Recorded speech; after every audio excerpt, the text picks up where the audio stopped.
주신 하나님 말씀은 고린도전서 13장 13절 말씀입니다. 고린도전서 13장 13절 한 절 말씀 보겠습니다.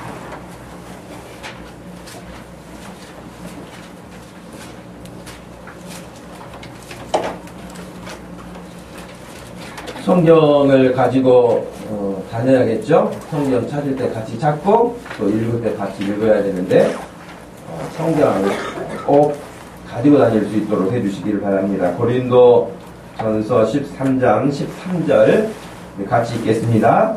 그런즉 믿음, 소망, 사랑 이 세 가지는 항상 있을 것인데 그 중에 제일은 사랑이라. 아멘. 사랑이 제일이라. 마지막 부분에서 그 중에 제일은 사랑이라 그랬잖아요. 여러분, 가정이 행복하려면 어떻게 할 수 있을까? 어떻게 하면 행복할 수 있을까? 교회가 행복하려면 어떻게 하면 행복할 수 있을까? 내가 다른 사람과의 관계 속에서 행복하려면 어떻게 하면 행복할 수 있을까? 그 우스갯소리인데 누가 집에 소를 5마리만 키우면 된다. 행복하는데 재산이 많아야 되는가? 그런 의미에서 소가 5마리가 아니고 소 5마리는 내가 졌어. 그러면은 집안이 행복해질 수 있다는 거예요. 관계도. 내가 졌어. 뭐 그런 말만이 아니라 당신이 옳소. 젖소가 1000마리고 올소가 2마리고요. 그 다음에 세 번째 소는 당신 마음대로 하소. 그러면 그렇게 큰 어려움이 없다고 그래요. 그리고 네 번째는 나를 용서하소. 마지막 5번째가 고맙소. 그러면은 싸울 일이 없다는 거예요. 다시 한번 해볼까요? 처음에 뭐라고요? 내가 졌소. 그 다음에 당신이 옳소. 세 번째 네? 마음대로 하소. 당신 마음대로 하소. 그 다음 네 번째 또 젖소를 또 나와. 네. 네 번째 나를 용서하소. 그리고 5번째 고맙소. 이 소 5마리만 키우면 집안이 행복하대요. 근데 이제 여기서 만족하지 못하고 한 발 더 나간 사람들이 있는데 제발 밥만 주소 뭐 이런 사람도 있고, 교회 다니는 사람들 가운데는 기도하소 그런다. 어찌됐든 간에 소 5마리 정도만 여러분 키우면 어려움이 없다고 하니 금년에 꼭 소를 키우시기 바랍니다. 예.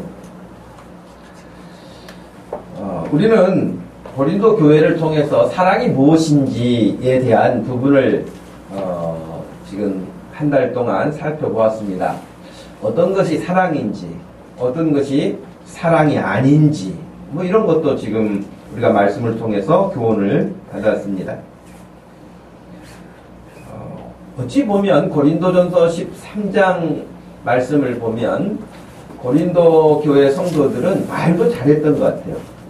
천사의 말을 한다 할지라도 사랑이 없으면 울리는 꽹과리가 된다 그랬잖아요. 그런 거 보면 사도 바울이 전혀 상관없는 이야기를 가지고 온 것이라기보다는 고린도 교인들은 진짜 말도 잘한 사람들이어서, 그리고 그들은 또 방언도 많이 한 사람들이었어요. 그래서 그런 천사의 말을 한다 할지라도 사랑 없다면 그건 무슨 소용이 있겠느냐. 그리고 또 한 부류에서는 헌신을 하는데 어느 정도까지 헌신한 것 같아요? 자기의 몸을 불사르게 내어줄지라도, 이것은 마치 번제를 드릴 때에 자기를 완전히 희생시키는 것과 같은 그런 희생을 한다 할지라도 사랑이 없다면 결국에는 자기 자신만을 드러내는 것 말고는 결과가 없다는 것이죠. 그래서 그런 것들은 아무리 그 이상을 한다 할지라도 사랑이 없다면 그건 무슨 유익이 있겠느냐. 시끄러울 뿐이다. 그러면서 사랑은 오래 참는 것이다. 또 사랑은 성내지 않는 것이다. 그러면서 사랑에 대한 정의를 우리에게 알려주셨죠. 지난주에 말씀드린 것처럼 오늘날 2016년 대한민국 안에 고린도 교회와 똑같은 문제, 똑같은 그 고린도 교회가 지금 한국에 있다고 한다면 그 교회는 굉장히 역동적인 교회로 소문이 나 있을 거예요. 아마 저 교회는 좀 시끄럽기는 해도 막 좀 문제가 있다는 이야기는 들리기는 해도 굉장한 교회야. 아마 저기 교회 다니는 사람들 보니까 뭐 방언도 하는 사람도 있고 예언하는 사람도 있고 병 고치는 은사를 가진 사람도 있고 뭐 대단한 사람들, 참 희한한 사람들, 우리가 우리 이웃에서 쉽게 볼 수 없는 사람들이 저기 가면 다 있어. 아마 그럴 수 있을 만큼 다양한 은사를 받은 교회죠. 지난주에 말씀드린 바대로 우리 교회도 여러분 이런 하나님이 주신 은사들이 풍성한 교회가 되기를 바랍니다. 여러분 가운데 꼭 병 고치는 은사도, 하나님의 말씀을 지혜롭게 잘 깨닫는 은사도, 전파하는 전도자도, 또 사랑의 깊은 교제도 할 수 있는 이런 다양한 은사들을 여러분이 하나님께 받으셔서 주의 몸된 교회를 더 복되게 세워갈 수 있고 섬겨갈 수 있다고 한다면 그것이 얼마나 감사한 일이겠는가. 문제는 그런 역동적인 교회였는데도 불구하고 사랑이 없기 때문에 싸움이 일어나고 미움이 일어나고 그런 다툼 가운데 갈등이 증폭되어지고 시기하고 외면하고 무시하고 무례하고 심지어는 세상에서도 하지 않는 그런 행동들이나 말들도 하고 이게 참 아이러니하죠. 너무 그 많은 은사들을 받았는데 불구하고 사랑 없고 무질서하고 이런 것 때문에 교회가 어떨 때는 대단한 것 같다 그랬다가도 어떨 때는 세상 맛도 못하다 뭐 그런 이야기를 들을 만큼 냉탕과 온탕을 오고 가는 것과 같은 그런 어떤 모습이 연상이 되어지기도 합니다. 여러분 지금 우리가 살고 있는 대한민국의 교회 지금과 같이 여러분 평안한 시대가 없는 것 같아요. 지금처럼 평안하게 신앙생활 할 수 있는 환경을 가진 때가 없는 것 같아요. 1884년도에 이 조선에 복음이 들어왔을 때는 여러분 얼마나 긴장감을 가지고 들어왔는지 몰라요. 예수 그리스도를 전파하는 것 자체가 금지되어 있었고 그런 일을 하게 되어지면은 잡아다가 옥에 가둘 뿐만 아니라 생명을 빼앗아도 죽여도 더 이상 뭐 문제가 될 수 없는 그런 세상 아니었습니까? 그러니 그런 살벌하고 생명을 내걸고 믿음 생활을 해야 했던 130년 전의 그런 모습들. 여러분 그 당시 예수 믿으면 시족 중심으로 뭐 김씨네 박씨네 정씨네 이렇게 모여 살던 시족 중심의 사회에서 완전히 왕따가 되는 거 아닙니까? 완전히 그 사람들은 관계를 맺지 않는 거예요. 그 당시만 해도 우리나라가 농경사회였기 때문에 다 농사를 지어야 하고 서로 협동을 해야 되고 품앗이를 해야 되고 이런 어떤 관계 속에서 예수 믿는 것 때문에 완전히 배제된다고 한다면 그 공동체에서 함께할 수 없다고 한다면 그것만큼 어려운 일은 없었을 거예요. 그런데도 그런 상황에서도 예수님을 믿는 그런 일들에 주저함이 없었던 참 신실한 사람들이 있었죠. 여러분 그 당시에는 신분이 명확하게 구분돼서 양반도 있었고요, 상놈도 있었고요, 백정도 있었고요. 정말 사람을 천시 여기는 그런 풍조들이 얼마나 많았는지 몰라요. 그런데도 불구하고 예수 잘 믿는 사람들 가운데는 주인이 오히려 자기 집의 머슴을 존중해주고 머슴이라고 해도 무식하다고 해서 끝나지 않고 주인을 더 깍듯하게 예의를 갖추어서 상대해주고 하는 이런 일들이 여러분 그 당시에도 있었거든요. 그런데 그런 일로 인하여서 그 어려움을 뚫고 예수님을 믿기 시작한 우리나라. 자, 저를 좀 보시겠어요? 민우야, 야, 목사님하고 눈을 맞추고 예배를 드리자. 정말 하나님께서 우리에게 정말 측량할 수 없는, 제가 엊그제 이렇게 다른 사진들을 보니까요, 캄보디아나 미얀마나 뭐 이런 지역에 선교사님들이 선교하는 현장 사진들을 이렇게 보면 눈망울이 아주 그냥 맑아요. 반짝반짝거려요. 그런데 그런 그 아이들의 모습을 보면 그래도 130년 전에 우리나라 조선이라고 하는 그 당시에 복음이 들어오던 선교사님들이 복음을 전해주던 그때하고 비교한다면 이 지금 현재의 그 미개척 지역의 복음을 전파받고 예수님을 소개받는 그 지역들은 아주 신사들인 것 같아요.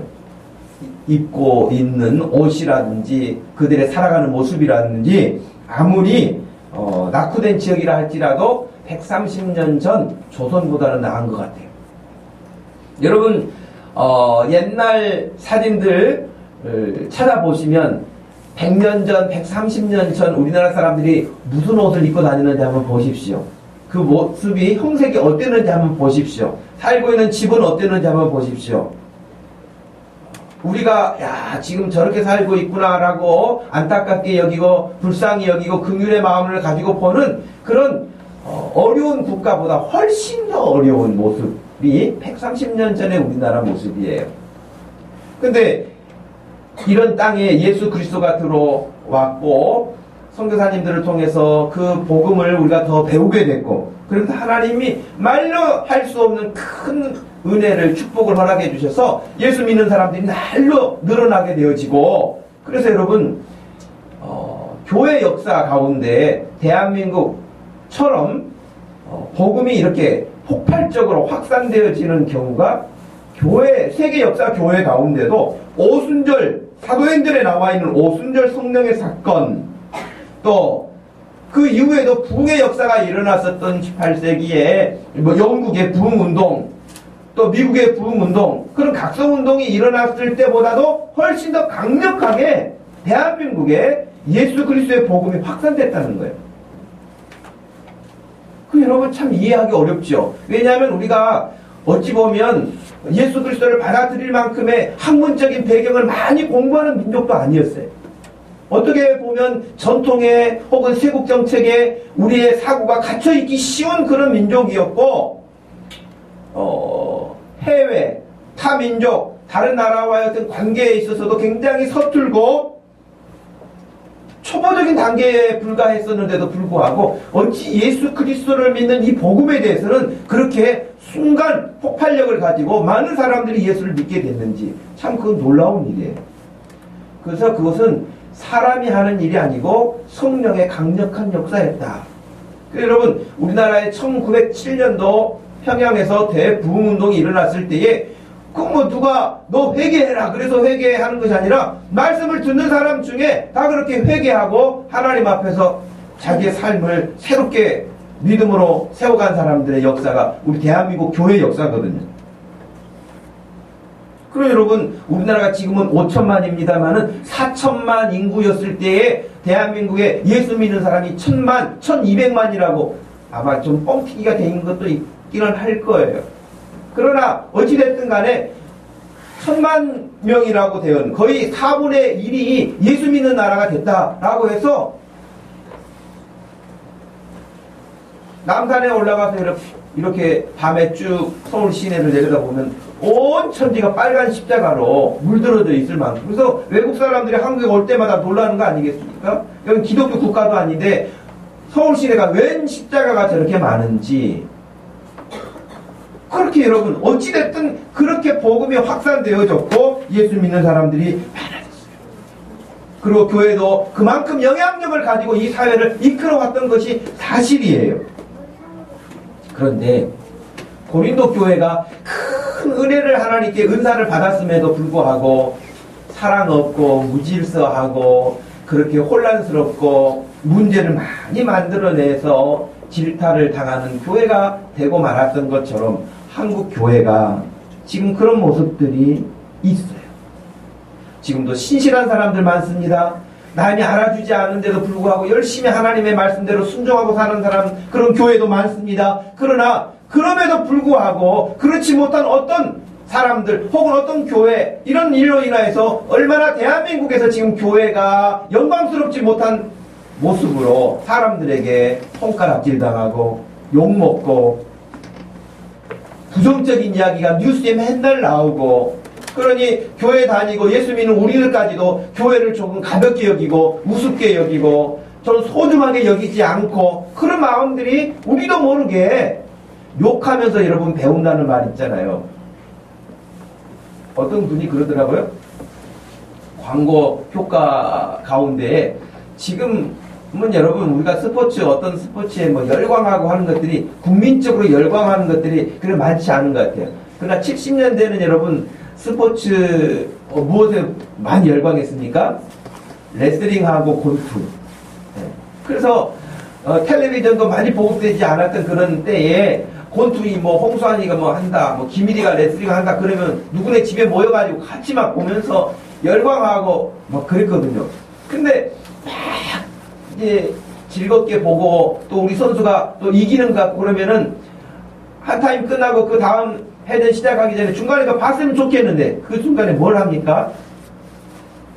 1회전 끝나고 2회전 하기 전에 뭘 해요? 광고를 해요. 광고를. 무슨 사이다, 뭐 콜라 뭐 이런 식으로 하면은 사람들이 막 짜증내는 거예요. 그거 한 번 더 보고 싶은데 그 순간에 광고업자들이 이거 놓치겠습니까? 돈 많이 내고 광고를 하는 것이죠. 그러면 사람들이 다 욕한다는 거예요.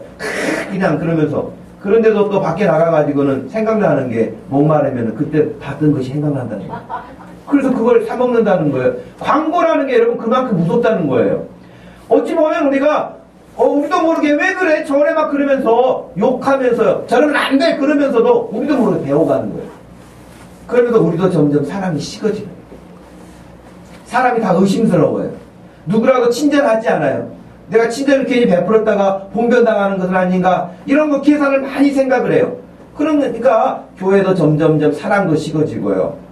서로 의심하고요. 신뢰감도 없고요. 그러면서 밖에 나가서 그런 모습들이 한국 사회에서 얼마나 부정적인 현상을 가지고 왔는지, 그러니 전도하는 것도 어려워지고요. 예수 믿는 사람이 빛이 되지 못하고 소금이 되지 못하고 이런 일들을 생각할 때의 안타까움이라는 것이죠.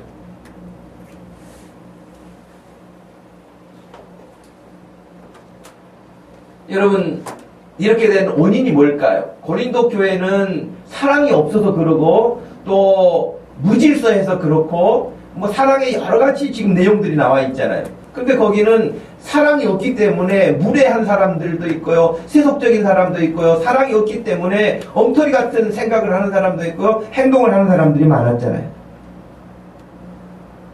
다른 사람 무시하고 자기를 높이고 온유하지 못하고 막 화내고 조급하고 이런 일들이 그랬던 것처럼 지금 대한민국의 교회 역시 지금 이 시대를 살면서 그렇게 세상 앞에서 소금으로 빛으로 드러나지 못하고 이런 부정적인 요소들이 많이 오게 된 것은 여러 가지 원인이 있을 수 있지만 그 중에 가장 큰 문제가 뭐냐, 바르게 배우지 못한 것과 또 배우기는 바르게 배웠는데 행동하지 않는 것 때문에 오는 것이죠. 여러분, 100년 전과 비교해 본다면 얼마나 성경적 지식이 많겠습니까? 똑똑해요. 지식의 습득 능력도 굉장히 옛날하고 비교할 수 없을 만큼 그런 어떤 정도가 됐어요. 그런데도 불구하고 그렇게 살지는 않아요. 그건 뭐냐면 우리 머리로는 전부 다 끄덕끄덕 하는데 우리 손이, 우리 발이, 우리 마음이 가지 않는 거예요. 그러니 여러분, 교회는 전부 다 판단하기는 쉬워요. 왜? 지식이 들어가 있으니까 판단이 쉬워져요.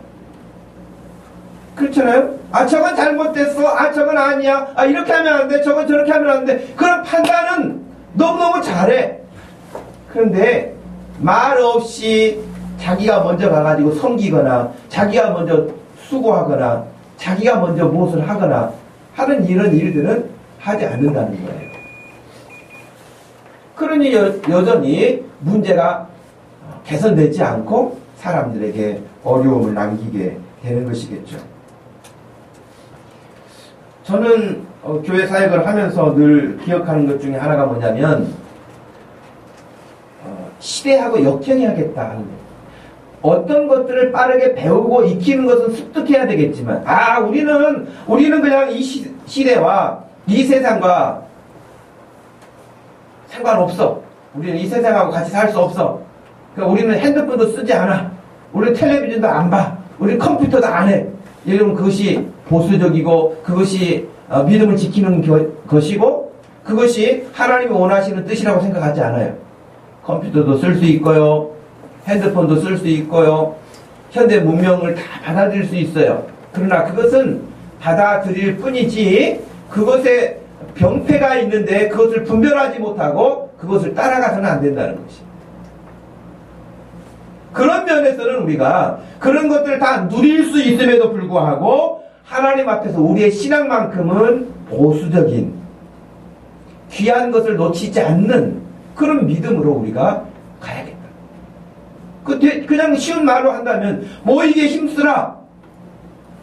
그러면 목사님 지금처럼 바쁘고 시간 없고 이럴 때가 없잖아요. 모일 시간이 없어요. 바빠요. 근데 여러분 24시간을 놓고 보세요. 우리가 진짜 모여야 된다고 생각한다면 못 모일 시간입니까? 모일 수 없는 시간입니까? 난 도무지 하루에 24시간 가운데 나는 1시간도 뺄 수가 없어. 나는 30분도 시간을 내가 할애할 수가 없어. 그럴 만큼 여러분 빡빡하게 지금 돌아갑니까? 아니에요. 시간 낼 수 있어요. 그런데 내 생활에 이런 저런 것 때문에 바쁘다는 이유로 아예 이것 같이 그렇게 해야 될 이유가 없다고 생각해서 안 하는 거예요. 근데 안 하지 말고 하자는 거예요. 모이자 그러면 여러분 모이는 거예요. 어떻게든 시간을 내서 모이는 거예요.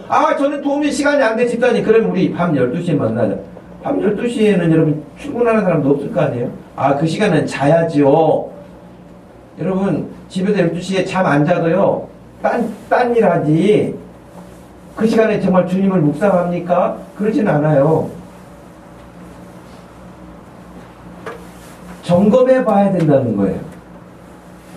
다른 일은 다 하지만 늘 주님 앞에 해야 할 일들에 대해서는 가볍게 여기거나 무시하거나 행동하지 않기 때문에 우리의 어떤 중심이 그 믿음의 순수성을 잃어버리고 해야 할 일들을 하지 못하게 되는 것이죠. 여러분, 교회 역사 어느 시대든지 간에 바쁘지 않은 때가 있었겠습니까? 어느 시대든지 간에 문화적인 영향이 없었겠습니까? 다 있었습니다. 그런데도 불구하고 하나님은 중간에 포기하시거나 중단하지 않으시고 아무리 세상이 악해도 그런 악한 중에도 하나님의 사람들이 있어요. 그 사람들과 함께 손잡고 일하십니다.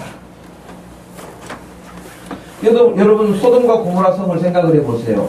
다 유황불로 성이 멸망당하지 않았습니까? 그런데도 불구하고 하나님이 그 중에서 롯을 건져내시잖아요. 그런 시대에서도 아브라함을 부르시잖아요. 그죠?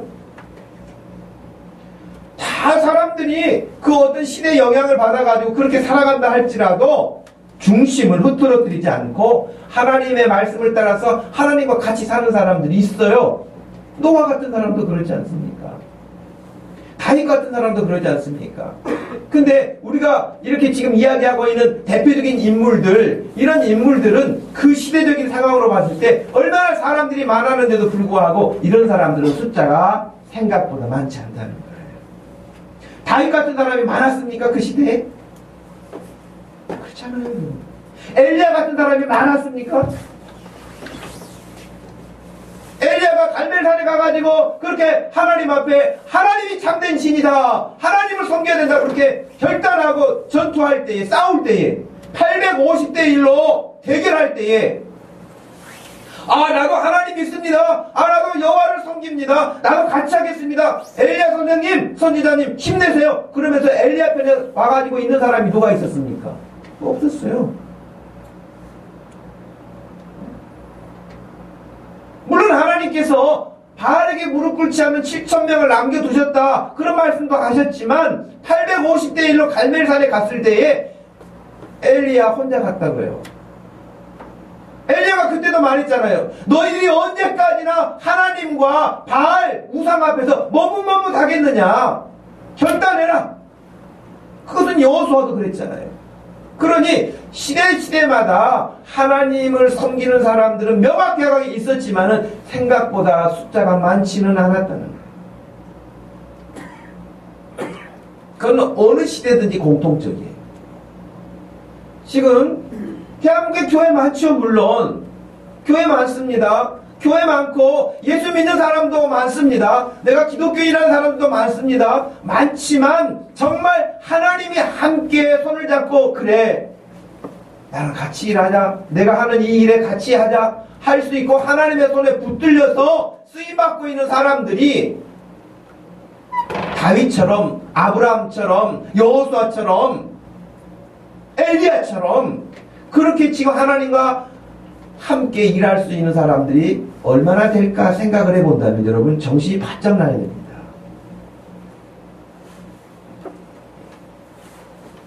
제가 어제 여러분들에게 영상을 하나 보내드렸죠. 그 영상을 다 보신 분들도 있을 거고 보지 못한 분도 있겠지만 그 청년이 아니죠. 하여튼 그 목사님 또 선교사님이신데 저 강의를 그 설교를 들으면서 정말 이것을 하나도 버릴 것이 없는, 근데 제가 내용을 들으면서 어떤 부분을 좀 설명을 해줘야겠다 생각하다가 차라리 듣는 게 낫겠다 싶어서 다 보낸 거예요. 근데 하나도 버릴 것이 없어요. 제가 들어보니까. 근데 그 사람은 하나님 앞에서 막 마음이 뜨거워하게 그렇게 살잖아요. 그러면 우리는 그런 설교를 듣거나 그러면은 야 대단하다 그러면서 그 사람 혼자 대단한 사람이고 우리는 평범한 사람이야. 그냥 우리는 평범하게 살아야 돼도 되고 그 사람은 그렇게 살아야 돼. 그렇나요? 우리 모두가 그렇게 살아야 되는 거잖아요. 그렇죠? 아멘이죠? 우리가 다 그렇게 살아야 되는 거예요. 그런데 어느 날 보니까 우리들은 그렇게 사는 사람은 목사님이나 선교사님이나 특별한 은혜를 받은 사람이나 사명받은 사람은 그렇게 살고 우리는 그렇게까지는 살기 어려운 사람들이고 그렇게까지 살지 않아도 되는 사람인 것처럼 착각하고 지낸다는 거예요.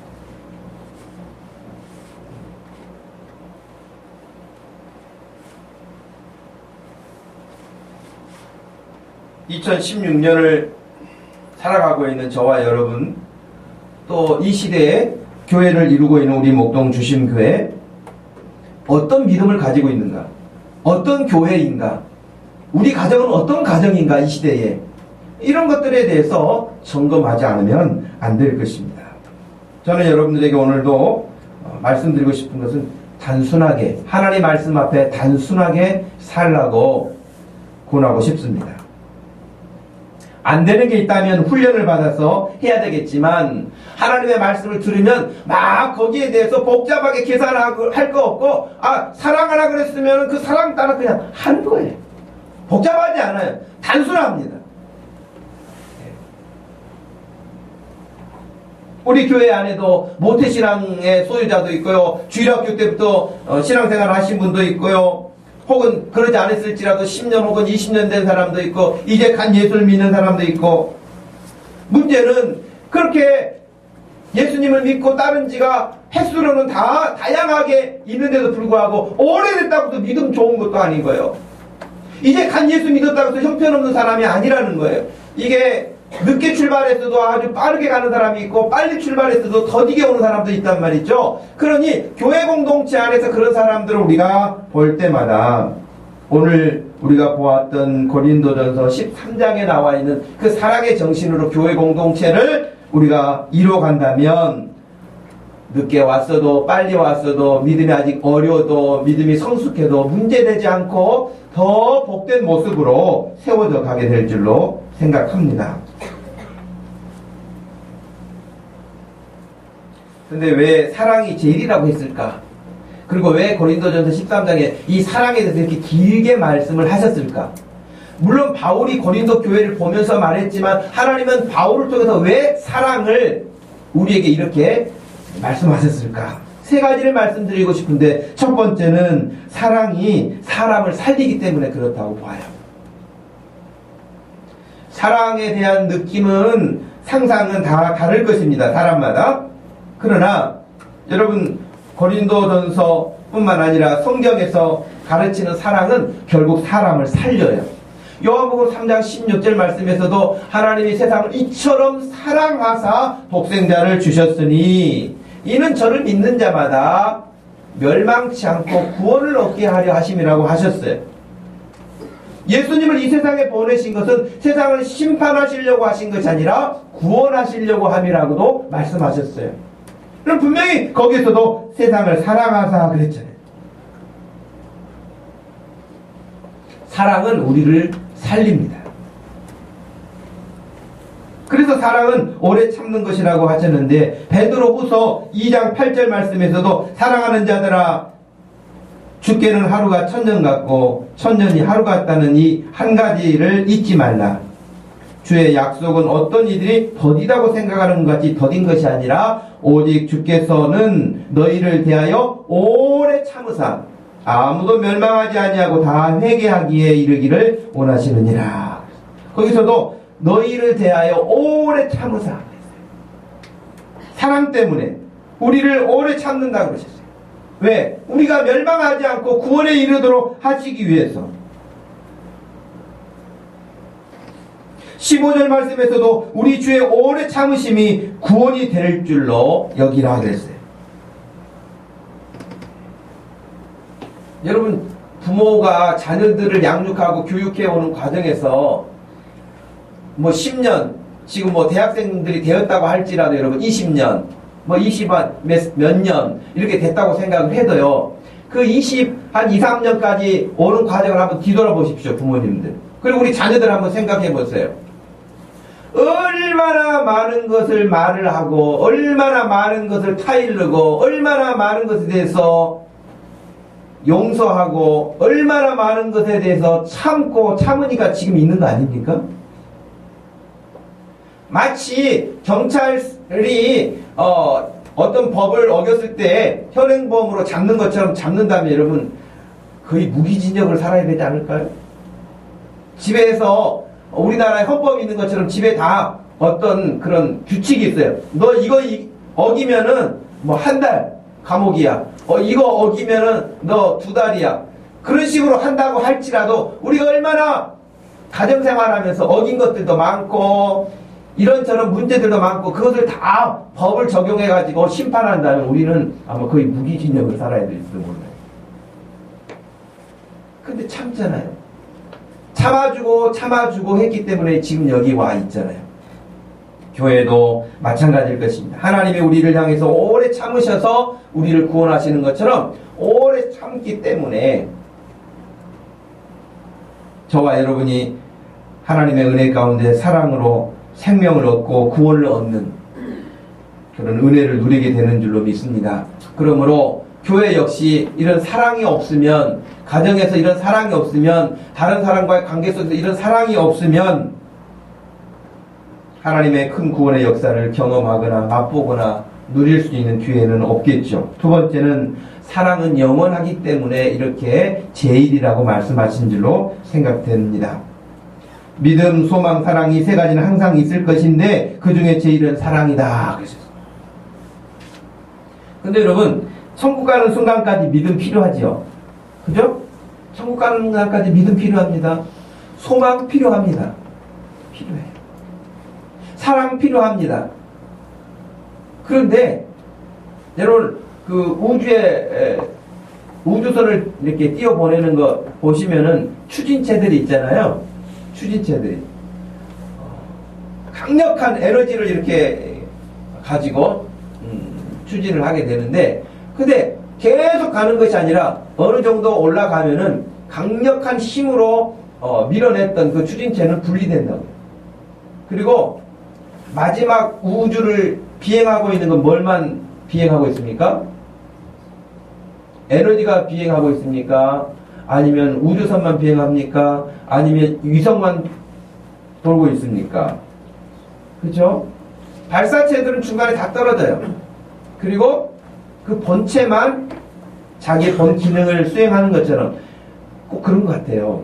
천국에 들어갈 때까지 여러분 믿음도 필요해요. 소망도 필요해요. 이거 발사체와 같이 믿음이 있으니까 그걸 붙잡죠. 소망이 있으니까 붙잡죠. 그래서 천국까지 가요. 그런데 천국에서는 믿음과 소망은 그 기능이 끝나요. 왜? 아, 주님을 직접 보고 있는데 주님 보기 원합니다. 눈 감고 그럴 필요가 뭐가 있어요? 주님이 계시는데. 소망? 아, 이제 이 땅에는 이렇게 정말 힘들고 어려운 일도 많은데 천국에는 우리 주님이 계시는 눈물도 없고 아픔도 없고 고통도 질병도 없고 뭐 그렇다고 했는데 아, 나 진짜 천국 갔으면 좋겠어. 지금 천국 와 있는데 뭐. 그러니까 거기서는 여러분 더 이상 소망이 필요 없어요. 믿음도 필요 없어요. 이미 도착한 거예요. 이건 발사체가 기능이 끝난 것처럼 끝나요. 그런데 사랑은요, 거기서도 영원해요. 거기서도 우리는 주님을 사랑하며 살 거예요. 우리는 거기서도 주님의 사랑을 받으며 살 거예요. 그리고 이 사랑은 영원하다고 말씀하셨어요.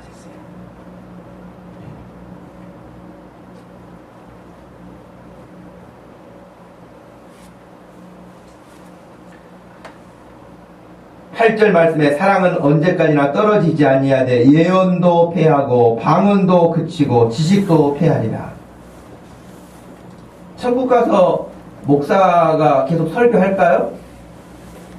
그럴 일이 없어요, 여러분. 예. 찬양을 할 거예요. 여러분, 하나님께 찬양하는 일을 늘 힘드시기를 바라요. 저는 성가대가 이렇게 막 찬양 준비하면서 연습하고 있는 걸 보면 굉장히 기분이 이렇게 좋거든요. 근데 그 생각도 했어요. 여러분, 찬양은 보통 뭐 길어야 3, 4분 아니에요? 근데 3, 4분 앞에서 찬양하기 위해서 몇 분 정도 합니까? 연습을? 3, 4분 합니까? 얼마나 많이 부릅니까? 얼마나 많이 그것을 연습을 합니까? 그러니까 진짜 찬양은 뭐예요? 앞에서 3, 4분 하는 것도 하나님께 드리는 찬양이지만 연습하는 그 시간이 하나님 앞에서 자기의 복이야. 할렐루야. 여러분, 그게 복이잖아요. 그게 은혜잖아요. 예. 그러니 찬양하는 일을 여러분 놓치지 마세요. 그러니까 여기 말씀에 따르면은 예언도 패하고 방언도 그치고 지식도 다 끝나지만 우리는 부분적으로 알고 부분적으로 예언하지만은 온전한 것이 올 때에는 부분적으로 하던 모든 것이 끝나게 될 것이다. 온전하게 되어지는 날, 주님 앞에 서는 날이죠. 어렸을 때는 우리가 말하는 것도 생각하는 것도 행동하는 것도 어린아이와 같다고 11절에 그랬어요. 그런데 12절 말씀에 보면 마지막에 주께서 나를 아신 것 같이 내가 온전히 주님을 알게 될 것이다. 막 성경 공부 안 해도 주님 알아요, 여러분. 천국에서는 유명한 신학자가 공부해가지고 강의하지 않아도 주님을 알아요. 그냥 보면 알아요, 주님을. 그런 나라가 있어요, 여러분. 그런 나라를 소망하세요. 그 하나님의 나라를 늘 마음에 여러분 소망하세요.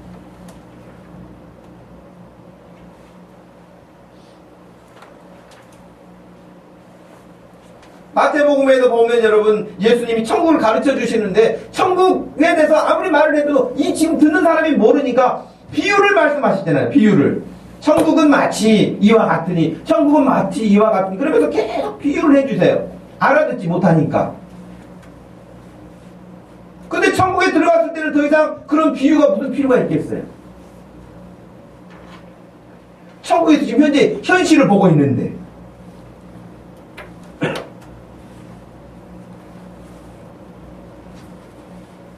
사랑도 마찬가지죠. 사랑도 마찬가지예요. 온전한 사랑을 하게 되겠죠.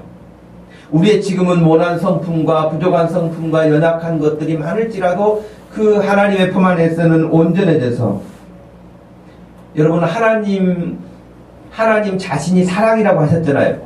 그러기 때문에 우리가 사랑하게 되면 하나님과 같은 성품에 참여하게 돼요.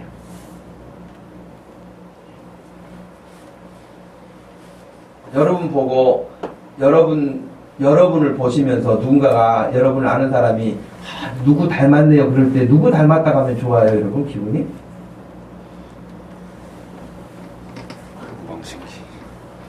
없어요? 내가 기준이에요? 예. 여러분이 존경하고 사람들이 다 존경하고 이런 모델이 될 만한 사람 닮았다고 하면은 기분 좋지만 조이팔이 닮았네요. 그럼 기분 좋겠어요? 사기꾼인데. 그렇죠? 좋지 않은 사람 닮았다면 기분이 안 좋을 거예요. 마찬가지로 우리가 하나님 닮았다고 하면 얼마나 좋겠어요. 하나님은 사랑이세요. 그러니 우리가 사랑하게 되면 하나님의 성품을 가져요. 저 사람이 이러네, 이 사람이 이러네. 그러지 않아요, 여러분.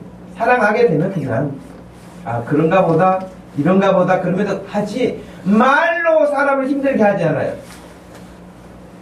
우리 교회가 사랑이 더, 용광로처럼 이렇게 팔팔 끌어올라서, 하여튼, 별 고집쟁이가, 별 성격 모난 사람이, 별 희한한 사람이 온다 할지라도, 우리 교회에 오면은 완전히 녹아져가지고, 새로운 제품이 될 수 있기를 축복합니다.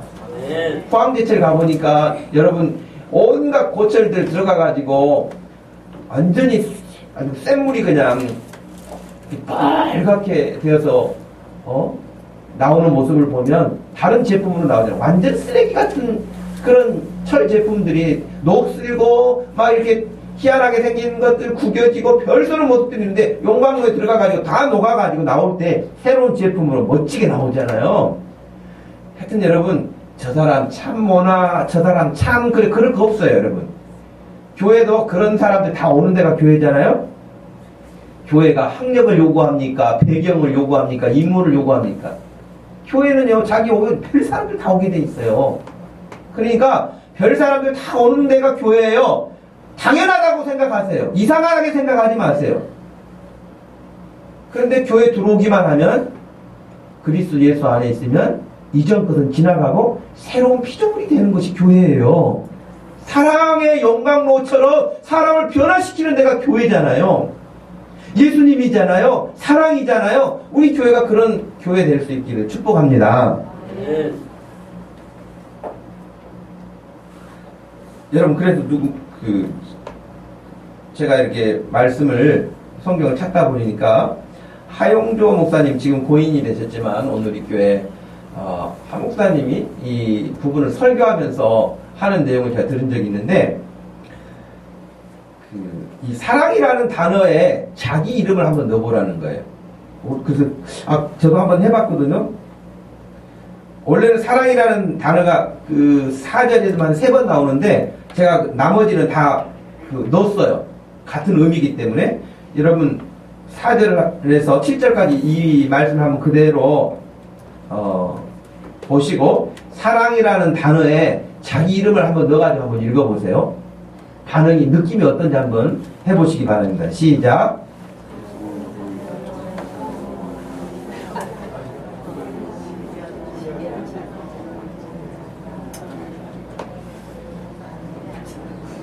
아침들 안 드셨어요?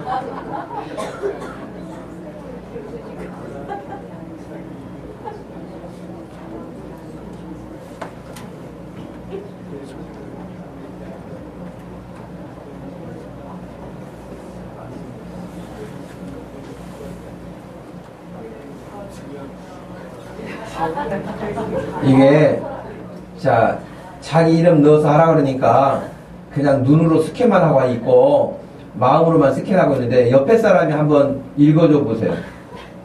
서로 남의 이야기하기에서 좀 더 쉽잖아요.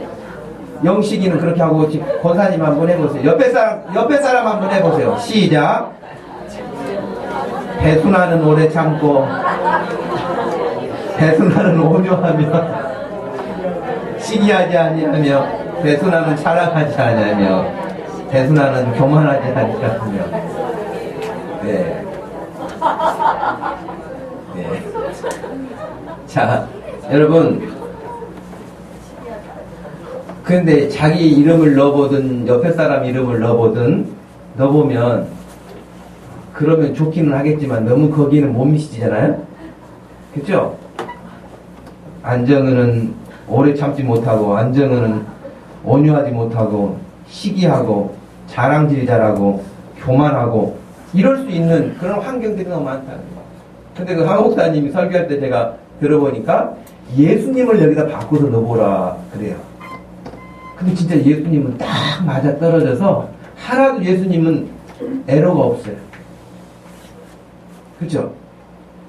예수님은 오래 참고, 예수님은 온유하고, 예수님은 시기하지 않으시고, 예수님은 자랑하지 않으시고. 그래서 그 말씀을 제가 들으면서 예수님의 사랑이야말로 온전한 사랑이다.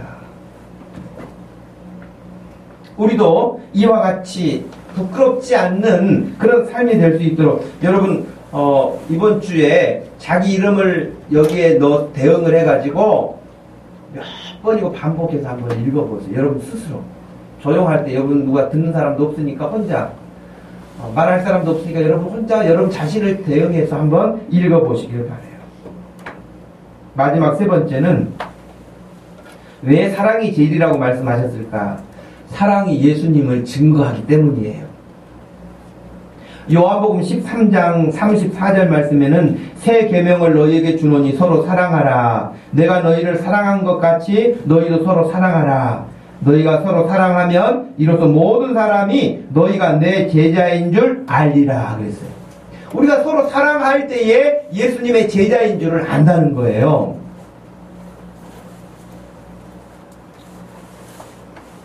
여러분, 사랑하지 않으면 예수님의 제자인 줄 모를 뿐만 아니라 오히려 맛을 잃은 소금처럼 밖에 버리게 되겠죠. 교회가 존재하는 이유가 뭐예요? 교회를 또 다른 말로는 뭐라고 해요? 예수님의 몸이라고 그러잖아요. 성전이라고 그러고 몸이라고 그러잖아요. 그래서 교회는 예수님의 몸과 같아요.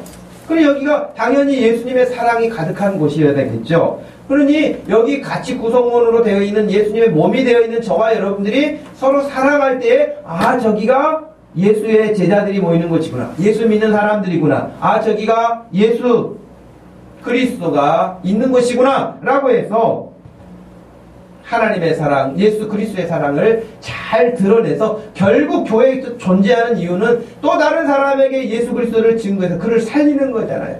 물론 예배하는 것도 있어요. 여기서 우리가 같이 사랑하러 섬기는 것도 있어요. 그러나 무엇보다도 하나님의 복음을 전파해서 또 그들이 구원받도록 하는 것이 교회의 사명 가운데 귀한 사명 아니겠습니까? 우리는 주님으로부터 받은 사랑을 가지고 또 다른 사람을 사랑할 수 있는 자리까지 갈 수 있는 것. 근데 여러분, 우리가 주님께 받은 이 사랑을 가지고 우리가 먼저 살고 또 다른 사람에게 끊임없이 하는 것, 그것이 전도잖아요. 제가 전도를 많이 했던 분이나 전도를 받아온 분들에 대한 간증을 제가 지난주에도 여러 사람 것을 찾아봤어요. 근데 공통점이 있더라고요. 전도를 잘 하신 분하고 전도돼가지고 오신 분이 느끼는 공통점이 있어요. 그것은 전도자가 끊임없이 찾아온다는 거예요. 그리고 누군가가 자기에게 예수를 싫어하든 좋아하든지 간에 말을 해줬다는 거예요. 그래서 교회를 오게 됐다는 거예요. 그러니까 전도자는 말을 해야 되고 전도되어 온 사람은 들어야 돼요. 처음에는 거부할지라도 들어야 되는 거예요. 그러니 누군가가 말해주지 않으면 들을 수는 없는 거 아니겠어요?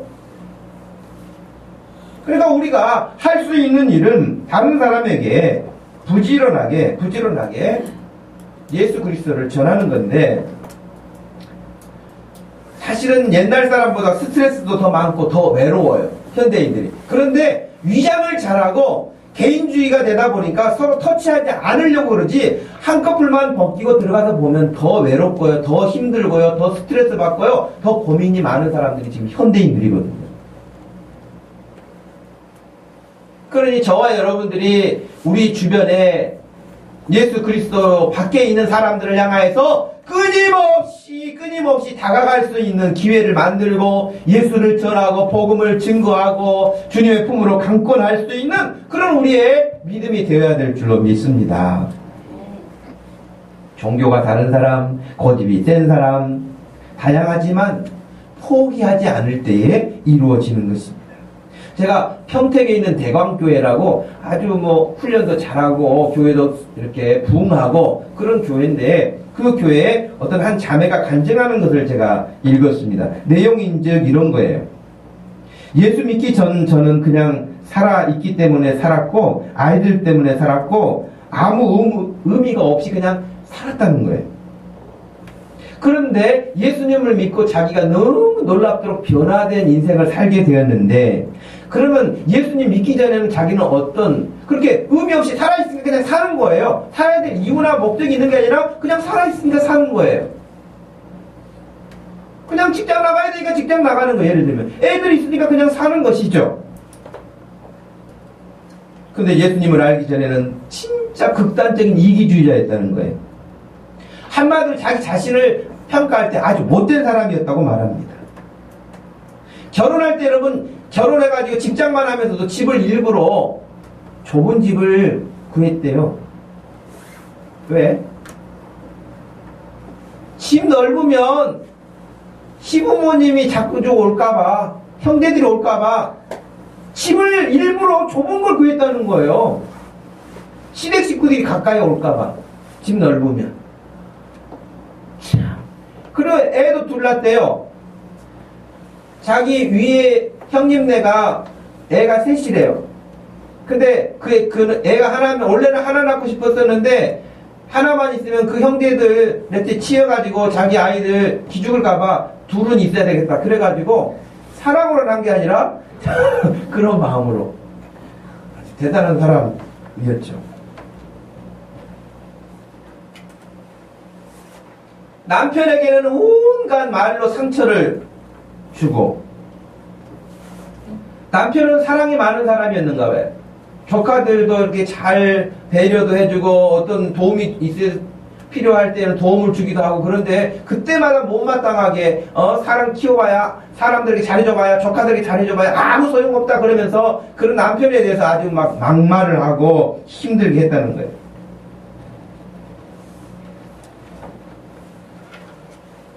결혼 전 이런 생각도 했다는 거예요. 시자가 들어가는 시댁 식구에겐 잘해줄 필요가 전혀 없다. 잘해줄수록 우습게만 보고 고마워할 줄 모르고 더 바라기만 하는 것이 시댁이다.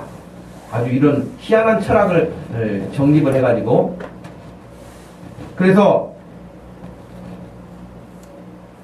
자기 자신을 말하면서 이렇게 못돼 먹은 사람이었으니 시아주머님과 형님까지 미워했습니다. 시아주머님과 형님은 무능하면서 애들은 뭐하는데 셋까지 낳냐 그러면서 이렇게 조롱하고 그랬다는 거예요. 윗사람 노릇도 제대로 못하면서 뭐하는데 애들은 그렇게 나가지고 무능하게 그러느냐 그러면서 무시하고. 그러니 그런 인상이, 여러분, 인상이 예쁘겠어요? 웃겠어요? 그냥 아파트에 살았는데 아파트에 그냥 갇혀 살면서 이웃하고도 전혀 소통이 없고, 애들이 어렸을 때도 이웃 사람들이 이렇게 인사하고 그러면은 집에 오라고 할까봐, 차 한잔 하려고 할까봐 아예 애들도 밖에 못 나가겠다는 거예요. 왜? 다른 사람이 자기 와서 차 마시라고 하면 자기도 또 이제 품앗이 한 것처럼 초대해야 되는데 그런 게 싫으니까 아예 다 단절하고 살았다는 거예요. 그렇게 살았대요. 그러니 여러분, 전도하는 초인종 누르면 문 열어줬겠어요? 문전 박대는 말할 것도 없고 오만 이렇게 악한 말을 하면서 전도자들을 핍박했다.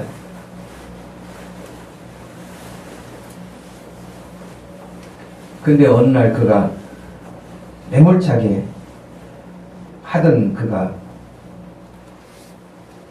그 교회를 나오게 된 계기에 대해서 명확하게 표시는 하지 않았지만 교회를 나오게 됐어요. 그리고 지금은 자기가 전도자로 다니면서 전도를 하는데 자기하고 똑같이 문전박대하면서 욕하는 사람도 있다는 거예요. 그 자기가 과거에 전력이 있기 때문에 자기가 전혀 당황하지 않고 웃으면서 네가 예수님을 몰라서 그렇지, 그러면서 자기가 그렇게 하고 있다는 거예요 지금. 그러면서 지금 예수 믿고 보니까 세상이 왜 그렇게 멋있고 시댁 식구들이 얼마나 그렇게 귀하고 복된 사람들이었는데, 그래가지고 어느 날 남편이 출장을 갔는데 시부모님이 병원에 이렇게 진찰받을 부분이 있어가지고 오셨대요. 시골에서 올라오고 오셨는데 자기 집에서 예수 믿고 이제 난 다음에 그 시부모님을 모시고 MRI 찍고 막 그러면서 경비도 많이 들어갔는데 그 돈도 다 그냥 병원비도 되고 그러면서 용돈도 드리고 너무너무 잘해 드렸는가 봐요. 아무튼 시자도 싫어하던 사람이 이렇게 잘하니까 시부모님이 얼마나 놀랬겠어. 그래가지고 이제 내려가셨는데 남편이 돌아왔는데 남편에게 남편이 이제 부모님에게 전화를 드렸더니 그 어머니가 나 이제 죽어도 여한이 없다. 이번에 갔더니 그냥 며느라이가 그냥 얼마나 그냥 그렇게 사랑으로 해주던지 난 정말 이런 이야기를 하니까 남편이 감동받지 않았겠어요? 남편이 깜짝 놀래요. 도대체 무슨 일이냐? 왜 그러냐? 이유는 딱 한 가지. 내가 예수님 믿고 나니 예수님의 사랑을 알고 나니 내가 얼마나 그동안 미련하고 고집스럽고 멍청하고 악하게 살았는지.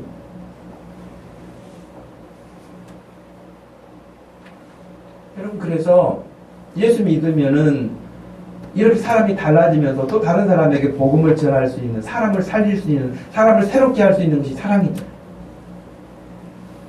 우리 복동 주심교회 이런 교회 되기를 바라요. 여러분을 만나는 모든 사람들, 여러분과의 관계되어 있는 친인척, 형제, 부모 이런 모든 관계 속에서 진짜 너희 교회는 어떤 교회인지 한번 내가 가보고 싶다. 그런 교회가 돼야 되지 않겠어요?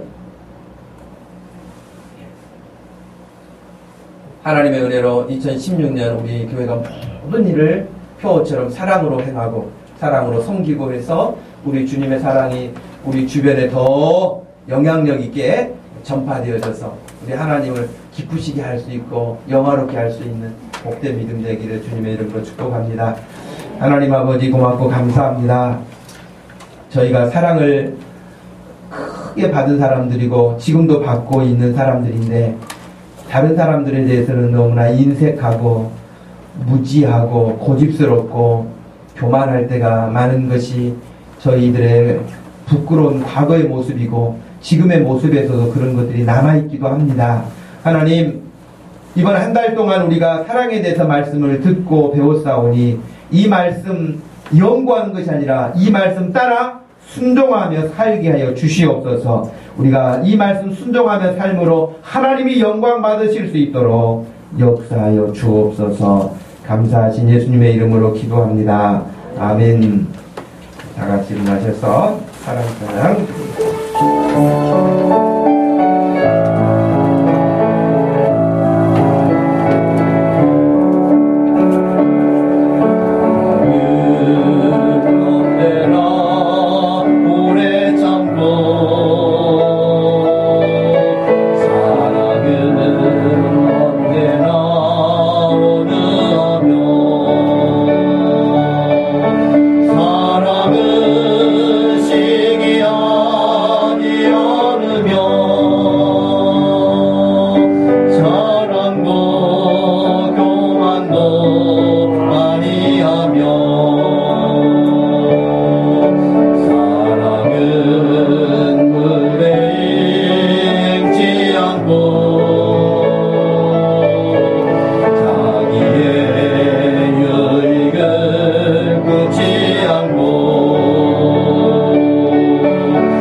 지금은 우리 주 예수 그리스도의 변함없으신 큰 구속의 은혜와 우리 하나님 아버지의 극진하신 사랑과 성령 하나님의 위로 교통하심이 정말 말씀 따라 사랑하며 주의 몸된 교회를 섬기고 가족을 섬기고 이웃을 섬기기 원하는 사랑하는 모든 성도들 머리 위에 지금부터 영원토록 함께 있을지어다. 아멘.